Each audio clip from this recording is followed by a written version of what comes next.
بعد उसको ना जलाने की जो मुहिम है वो बड़ी तेजी से फैल रही है। आप बिलीव करें, खुद किसान है, हमने बचपन से देखा है जब हमारे वालिद, चचा और सारी फैमिली जो अपने हाथों से काटते थे और उस वक्त जलाने का रिवाज नहीं होता था और उस वक्त मशीनें भी नहीं होती थी, मुझे याद है वो उसको कूटते थे या वट जो भी करते थे। फिर उसके बाद मतलब चीजें अपडेट होती गई। जाहिर है जब पानी ज्यादा वाफर मकदार में मौजूद है, आपकी मुल्क की आबादी जो बढ़ गई है और आपकी जो जमीनें बड़ी बेआबाद, अभी माँ जी बैठे बात कर रहे थे कि फलानी फलानी पिंड की जमीन पे तो कुछ नहीं होता,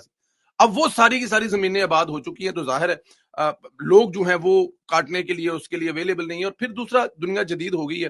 तो अब फसल को काटने के बाद जलाने का रवाज था ताकि अगली फसल से पहले जमीन रेडी हो जाए। हुकूमत पंजाब की इस मुहिम के बाद अभी मैं घर पे बैठा नाश्ता करते वक्त भी बता रहे हैं कि वो हमने क्या क्या किया और कैसे कैसे किया है, कि कहने के बावजूद कि जला दे, जलाने से मना कर दिया, नहीं, इस पे एक्स्ट्रा कॉस्ट भी आ जाए, हम जलाएंगे नहीं।